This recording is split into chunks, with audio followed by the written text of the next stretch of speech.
नमस्कार दोस्तों। इस वीडियो में मैं कवर करूंगा माइस्क्ल के अंदर ग्रुप बाय को। ग्रुप बाय क्या होता है उसको प्रैक्टिकल एग्जांपल्स के थ्रू समझेंगे। सबसे पहले थोड़ी सी थ्योरी से स्टार्ट करते हैं और जानते हैं ग्रुप बाय होता क्या है।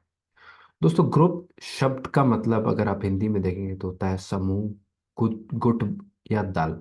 इसका एक एग्जांपल है तो इंडिया की पॉपुलेशन को आप ग्रुप्स में डिवाइड कर सकते हो, कई तरीके के ग्रुप्स बना सकते हो। कैसे ग्रुप्स हो सकते हैं? आप ग्रुप रिलीजन पे बना सकते हो, इतने हिंदूज का ग्रुप हो गया, मुस्लिम्स का ग्रुप हो गया, क्रिश्चियंस का ग्रुप हो गया। तो ये एक तरीके से ग्रुप बनाना हो गया। उसके अलावा और कौन से ग्रुप्स हो सकते हैं? उसी पॉपुलेशन को आप एक और ग्रुप में डाल सकते हो जो कि है कौन सी पॉलिटिकल पार्टी से वो बिलोंग करते हैं, कौन सी पॉलिटिकल पार्टी को वो सपोर्ट करते हैं। जैसे कांग्रेस का एक ग्रुप हो गया, उसके बाद बीजेपी का एक ग्रुप हो गया। ऐसे हम पॉलिटिकल पार्टीज में, स्टेट्स के ग्रुप में आप डिवाइड कर सकते हो, सिटीज के ग्रुप में आप डिवाइड कर सकते हो। तो उसी पॉपुलेशन को आप अलग अलग ग्रुप्स में, अलग अलग दल में, अलग अलग गुट में डिवाइड कर सकते हो। यही चीज आप माइस्क्ल के अंदर जो डेटा आपका पड़ा है उसके अंदर भी ये चीज कर सकते हो। तो ये बहुत ही पावरफुल टूल है, अच्छे से इसे समझिएगा। सो ग्रुप बाय हमें हेल्प करता है to group rows that have the same value in specified column. आप कह सकते हैं इस कॉलम की वैल्यूज को ग्रुप कर दो और वो उसको ग्रुप कर सकते हैं। अब इसे हो क्या होता क्या है, ये बहुत हेल्पफुल होती है कई आंसर्स, कई क्वेश्चंस के आंसर देने में। जैसे कि लेट्स से आपके पास यूजर्स की एक टेबल है जिसमें लाखों यूजर्स पड़े हुए हैं और आपके यूजर्स अलग अलग देशों से आते हैं। जैसे फेसबुक के यूजर्स हो गए, हर देश में फेसबुक यूज हो रहा है, राइट? तो फेसबुक ये कह सकता है कि मुझे बताओ किस कंट्री में कितने यूजर्स हैं मेरे पास। ओके, सो वो अपने यूजर्स को ग्रुप कर रहे हैं कंट्री के बास्केट्स के अंदर, कंट्रीज के डब्बों के अंदर। और उस हर बास्केट में कितने यूजर आए उनका उनको नंबर चाहिए, राइट? जैसे कि उनको चाहिए कि मेरे टोटल यूजर्स में से इंडिया से कितने हैं, श्रीलंका से कितने हैं, अमेरिका से कितने हैं। तो आप ग्रुप बाय का इस्तेमाल करके डेटा को कंट्री से ग्रुप कर सकते हैं। अब कौन कौन सी कंट्रीज हैं? इंडिया कंट्री होगी, श्रीलंका कंट्री होगी, अमेरिका कंट्री होगी। और उनके अंदर कितने कितने यूजर्स आ रहे हैं वो हमारे पास। तो ये बहुत इंपॉर्टेंट चीज है, उनको पता चल जाएगा कि मेरा सॉफ्टवेयर किस कंट्री में सबसे ज्यादा पॉपुलर है इस डेटा के थ्रू, राइट? सो इसमें पता चल रहा है इंडिया में बहुत सारे यूजर्स हैं, उसके बाद अमेरिका में यूजर, उसके बाद श्रीलंका, राइट?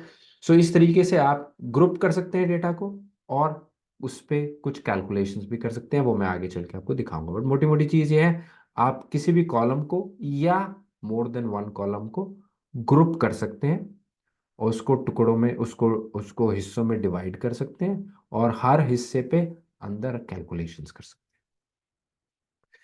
चलिए प्रैक्टिकल एग्जाम्पल पे चलते हैं और ग्रुप यूजर्स बाय कंट्री का ही एक प्रैक्टिकल एग्जाम्पल लेके चलते हैं। उसके लिए माइस्क्ल वर्कबेंच पे आते हैं और यहाँ पे मैं सीक्वल लर्निंग से कनेक्ट करता हूँ और यहाँ पे मैंने एक यूजर्स का टेबल बनाया हुआ है ताकि मैं टाइप करने में टाइम ना वेस्ट करूँ। यूजर्स ग्रुप बाय करके टेबल बना हुआ है, इसमें कंट्री कॉलम है और यहाँ पे मैंने टेस्ट डेटा डाला है और यहाँ पे कंट्रीज डाली हैं, यूएसए, इंडिया, डेनमार्क, जहाँ पे मैं रहता हूँ वहाँ। तो ये सारी मैंने अलग अलग कंट्रीज डाली हैं। प्लस यहाँ पे मैंने सैलरी भी डाली है और एज भी डाली है, राइट? तो सैलरी भी है कि सचिन की सैलरी 50,000 है, रमेश की 60,000 है, महेश की 30 है, राजेश की 1 लाख है, सुरेश की 70,000, राइट? सो ये हमारे पास टेबल है और डेटा है, इसको चलाते हैं। ये चल गया है। अब इसको मैं सिलेक्ट करके देख लेता हूँ, select star from users group. Okay, इसको चलाते हैं एंड हमारे पास सारा डेटा आ रहा है। ओके, सो अब मैं क्या करना चाहता हूँ, मैं चाहता हूँ मुझे बताओ किस कंट्री में कितने यूजर्स हैं मेरे पास। ओके, सो उसके लिए मैं क्या करूँगा, मैं कहूँगा मेरे डेटा को ग्रुप कर दो, ग्रुप बाय किससे? आपको एक कॉलम बताना पड़ेगा, एक या एक से ज्यादा। इस केस में एक ही कॉलम मुझे चाहिए, कंट्री। तो मेरे डेटा को कंट्री से ग्रुप बाय कर दो और उसके बाद मुझे वो दिखाओ क्या होता है। तो जब मैं ये कमांड चलाता हूं तो ये क्या करेगा, जो यूनिक कंट्रीज हैं उनकी एक एक रो ले आएगा। अगर आप ये देखेंगे तीन ही यूनिक है ना, इंडिया, यूएसए और डेनमार्क, राइट? सो हर एक की एक रो ले आएगा और हर कंट्री की पहली रो लेके अभी दिखा देता है। ठीक है, तो इंडिया की पहली रो है, पहला आईडी नंबर 1। और जो यूएसए है उसकी पहली है आईडी नंबर 2, और डेनमार्क की पहली है जिसमें आईडी नंबर है 5। सो हमने ग्रुप कर दिया कंट्री से। बट आप कहेंगे मुझे तो ये जानना है कि हर कंट्री में कितने मेरे यूजर हैं, तो उसमें आप क्या करेंगे फिर आप उसके अंदर जाके यहाँ पे लिखेंगे स्टार की जगह, स्टार क्या होता है, सारे कॉलम, मुझे सारे कॉलम नहीं चाहिए, मुझे चाहिए कंट्री, और उस कंट्री में कितने यूजर्स हैं, काउंट स्टार, काउंट करके बताओ कितनी रोज हैं उस ग्रुप के अंदर। तो जब आप ये करेंगे तब ये क्या देगा आपको, ये कहेगा डेनमार्क में एक है, एक ही है ना डेनमार्क में, यहाँ पे एक ही था बस, इंडिया के दो हैं, और यूएसए के भी दो। राइट। सो इस तरीके से हमने ग्रुप कर दिए, और उस ग्रुप के अंदर कितने हैं वो हमें यहां से पता चल गया काउंट से। ओके। सो हमने काउंट कवर कर लिया। सम, अब सम क्या है, सम के अंदर आप कह सकते हैं मुझे इनके अंदर जो यूजर्स है ना, जैसे यहाँ पे हमारे पास दो इंडिया में है, दो यूएसए में है, और एक डेनमार्क में। आप कह सकते हो मुझे इनकी सैलरीज का सम चाहिए। ठीक है, जैसे कि इंडिया में है, एक ये इंडिया है, एक ये इंडिया है, ये 50,000 और ये 1 लाख, 1 लाख प्लस 50,000, 1,50,000 दो मुझे, मुझे पता होनी चाहिए कितनी टोटल सैलरी है इंडिया की हमारी। और फिर मुझे यूएसए की टोटल सैलरी चाहिए जो होगी 60,000 प्लस 30,000, 90,000। फिर डेनमार्क की मुझे टोटल सैलरी चाहिए जो बन गई 70,000। तो वो कैसे करूंगा, उसके लिए आप इसमें एक और फंक्शन का इस्तेमाल कर सकते हैं जो है सम। अच्छा, इन सब को कहते हैं, जैसे काउंट हो गया, सम हो गया, इनको कहते हैं एग्रीगेट फंक्शंस। ठीक है। तो कभी आपको इंटरव्यू में कोई पूछे या आपको कहीं पढ़ने में आए एग्रीगेट फंक्शंस के बारे में बताओ, तो ये एग्रीगेट फंक्शंस होते हैं। तो सम ऑफ व्हाट, किस चीज का सम करके बताएं, सम ऑफ सैलरी मुझे दे दें।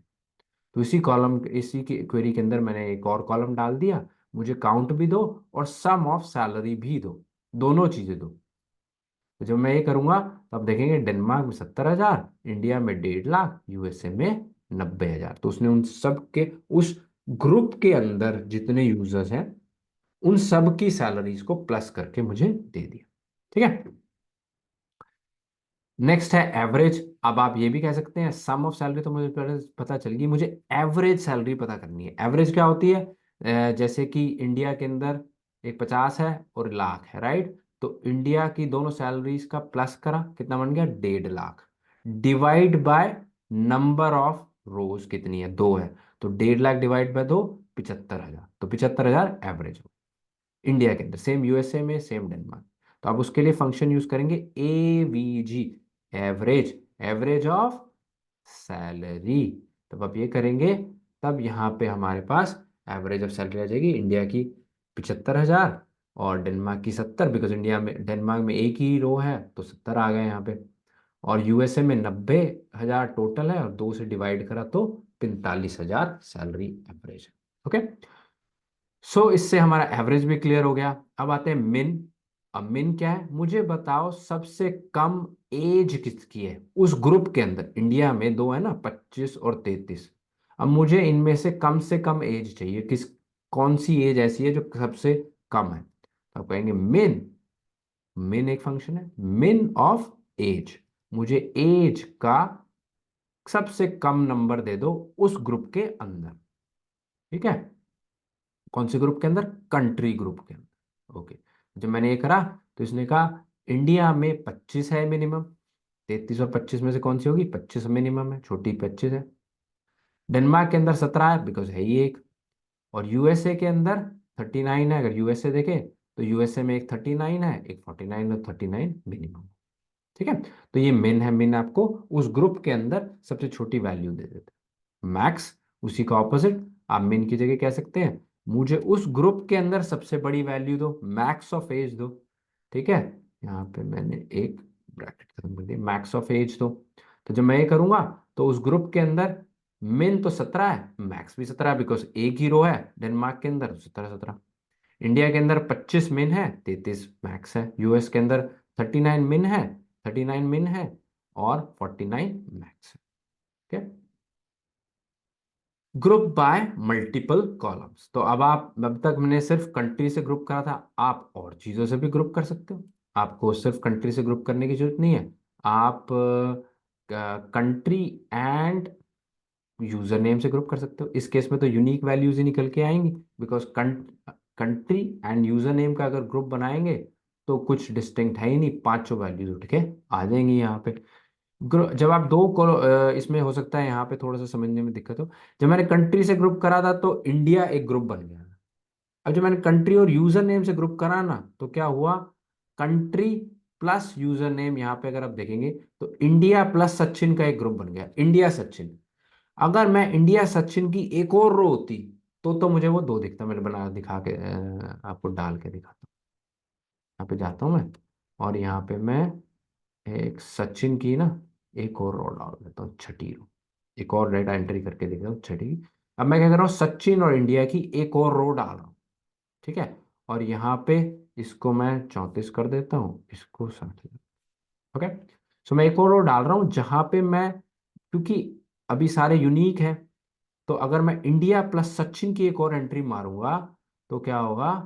यहाँ पे मैंने एंट्री डाल दी। अब जब मैं इसको चलाऊंगा तो आप देखोगे इंडिया सचिन के अंदर, अगर यहाँ पे मैं कंट्री एंड यूजर नेम लिख लूँ तो आपको और अच्छे से क्लियर होगा। कंट्री एंड यूजर नेम लिख दिया मैंने यहाँ पे। अब जब मैं इसको चलाऊंगा तब आप देखेंगे इंडिया सचिन की काउंट पे 2 है, तो इंडिया प्लस सचिन का एक ग्रुप बन गया। ठीक है, इंडिया प्लस राजेश का एक ग्रुप बन गया, उस ग्रुप के अंदर एक ही रो आ रही है। डेनमार्क प्लस सुरेश का एक ग्रुप बन गया जिसमें एक ही रो।